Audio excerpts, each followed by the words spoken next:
Income and expenditure account, problem number 23। अब हम लोग जाने कि इनकम एंड एक्सपेंडिचर क्या होता है। इनकम और एक्सपेंडिचर मतलब आय और व्यय। तो आय और व्यय जो होता है केवल एक वर्ष का ही हम लोग निकालते हैं, ये नहीं कि 5 साल का इनकम ले लेंगे और 5 साल का खर्च ले लेंगे, ऐसा नहीं होता है। तो अब देखते हैं प्रॉब्लम। यह जो है रिसीट एंड पेमेंट अकाउंट, यानी कितना हमको प्राप्त हुआ है, कितना भुगतान हुआ है, इसके आधार पर और एडिशनल इंफॉर्मेशन के आधार पर बनाते हैं। तो अब जो है प्रॉब्लम नंबर 23 देखिए, इसमें कहता है रिसीट में दिया हुआ है बैलेंस बीडी 4500। तो बैलेंस बीडी का यहाँ कोई काम नहीं होता है। डोनेशन 6000। तो डोनेशन जो है यहाँ 6000 है, कुछ नहीं कर रहा है, तो इसको हम सिंपल डोनेशन मानेंगे। तो 2 types of donation, special donation and simple donation. Special donation जो होता है वह हमारा कैपिटल रिसीट होता है, और ये जो है सिंपल डोनेशन जो है ये रेवेन्यू रिसीट होता है, यानी ये मेरा इनकम होता है। यहाँ केवल डोनेशन दिया हुआ है इसलिए ये मेरा इनकम है। दूसरा दिया हुआ है लेजिसी यानी वसीयत। वसीयत किसको कहते हैं? आप जैसे जानते हैं कि मृत व्यक्ति जो है उसके इच्छा अनुसार मरने के बाद, यानी किसी व्यक्ति के मरने के बाद उसके इच्छा अनुसार अगर कुछ प्राप्ति होता है किसी को, तो उसे वसीयत करते हैं। जैसे अपने पूर्वजों से प्राप्त करते हैं, दादा परदादा का संपत्ति है, उनके मृत्यु के उपरांत जो आपको प्राप्त होता है उसे वसीयत करते हैं। इसी तरह से यहाँ भी लेजिसी है, यानी आपका अगर कोई सदस्य है और आपको कुछ लिख के चला गया कि हमारे मरने के बाद ये आपका हो जाएगा, तो इसे वसीयत करते हैं। तो वसीयत जो होता है ये पूंजीगत प्राप्ति है, और इसे हम बैलेंस शीट के लायबिलिटी साइड में दिखलाते हैं। सब्सक्रिप्शन, चंदा। चंदा जो है ये हमारा जो है मेन सोर्स ऑफ इनकम होता है, इसलिए इसे हम रिसीट में लिखेंगे।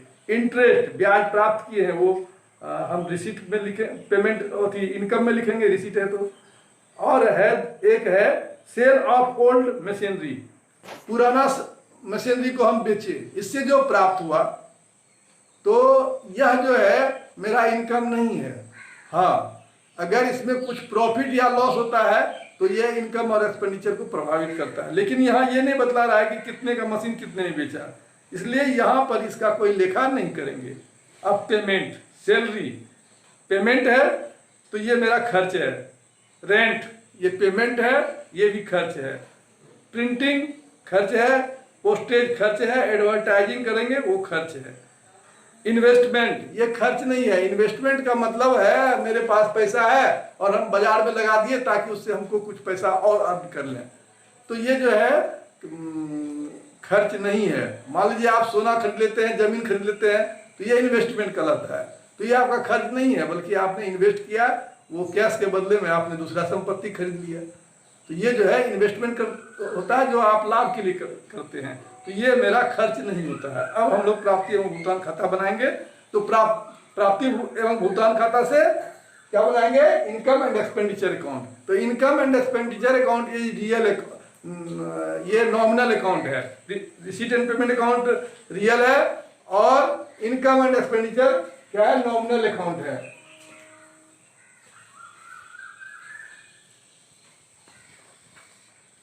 अब डेबिट और क्रेडिट,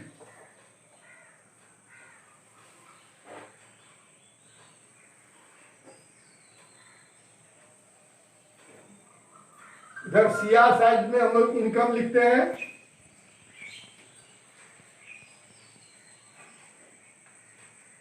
और बीआर साइड में एक्सपेंडिचर लिखते हैं।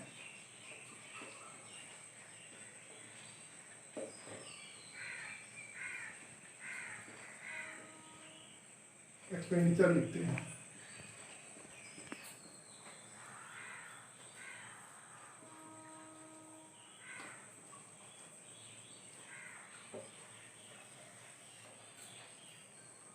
इनकम एंड एक्सपेंडिचर अकाउंट जो बनाते हैं in the base of receipt and payment account. Income and expenditure बनाएंगे हम रिसीट एंड पेमेंट अकाउंट और एडिशनल इंफॉर्मेशन, लेकिन यहाँ कोई एडिशनल इंफॉर्मेशन नहीं है, तो केवल प्राप्ति और भुगतान खाते के आधार पर ही हम इनकम और एक्सपेंडिचर अकाउंट। मेरा इनकम क्या क्या है? जो इनकम है इसको CR साइड में लिखेंगे, जो खर्च है उसको DR साइड में लिखेंगे। अब इनकम में है क्या? By donation.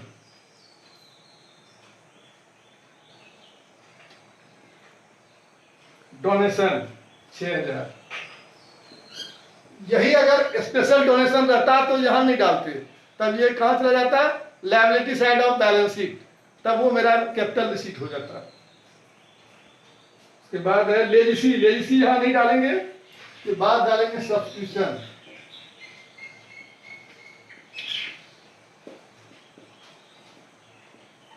सब्स्टिट्यूशन चंदा, तो चंदा है 12,000 रुपया। के बाद इंटरेस्ट,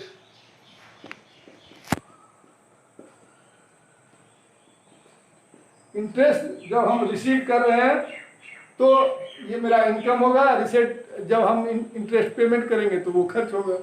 तो ये मेरा रिसीट साइड में दिया हुआ है इंटरेस्ट। तो इंटरेस्ट 1500 रुपया।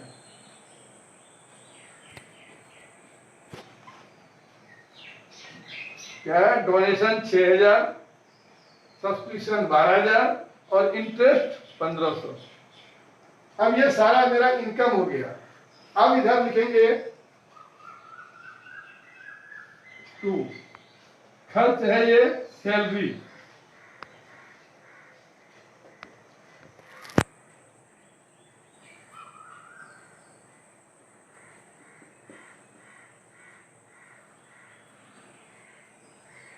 रेंट,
अब जो है हम लोग दोनों साइड जोड़ कर देखते हैं।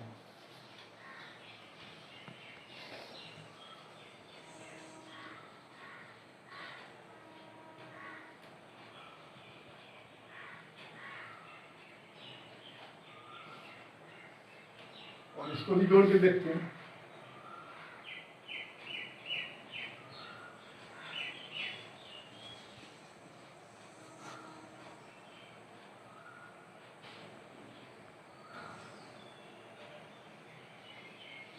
इधर जोड़ते हैं 9,000 रुपया आता है, इधर 19,500।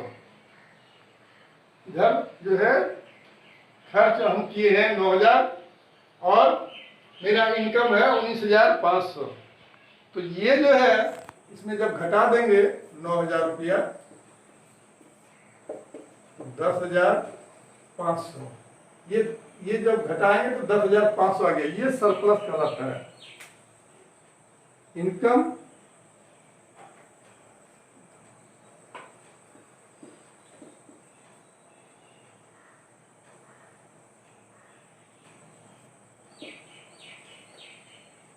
प्लस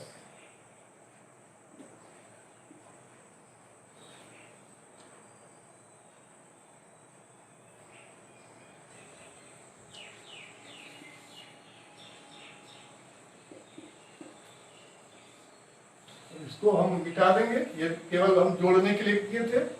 अब देखिए वन सेकेंड बता दें, income and expenditure account. Income and expenditure account एक जो है नाम मात्र खाता है, यानी नॉमिनल अकाउंट है। इसलिए इसमें सारा इनकम जो है हम लोग CR में लिखते हैं, सारा खर्च को DR में लिखते हैं। जैसे 12th क्लास में हम लोग बनाते हैं फाइनल अकाउंट, बनाए थे 11th में फाइनल अकाउंट, उसी के बेस पर ये बनता है। लेकिन ये जो है नॉन प्रॉफिट ऑर्गेनाइजेशन का है, इसमें भी एडजस्टमेंट होगा, क्योंकि यहाँ एडजस्टमेंट नहीं है इसलिए यहाँ नहीं हुआ। केवल हम लोग जो है रिसीट एंड पेमेंट अकाउंट के बेस पर इनकम एंड एक्सपेंडिचर अकाउंट बनाते हैं। तो डोनेशन ये हम प्राप्त किए हैं, तो बतलाया कि डोनेशन दो तरह का होता है, जनरल डोनेशन और स्पेशल डोनेशन। यहाँ कुछ नहीं दिया हुआ है इसलिए ये जनरल डोनेशन है। अगर ये स्पेशल डोनेशन लिखा हुआ रहता तो हम नहीं देते।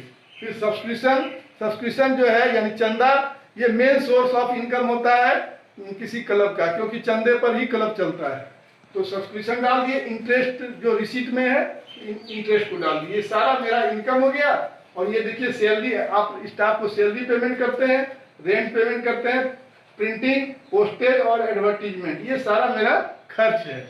तो टोटल इनकम को सीआर साइड में और खर्च को डीआर साइड में लिख दिए, और इनकम को हम जोड़ दिए और खर्च को भी जोड़ दिए। अगर इनकम ज्यादा है खर्च कम है तो सरप्लस हो गया, और खर्च ज्यादा हो जाएगा इनकम कम रहेगा तो डिफिसिट हो जाएगा। जबकि प्रॉफिट ऑर्गेनाइजेशन में जो होता है वो प्रॉफिट और लॉस होता है, यहाँ पर जो है सरप्लस और डिफिसिट होता है।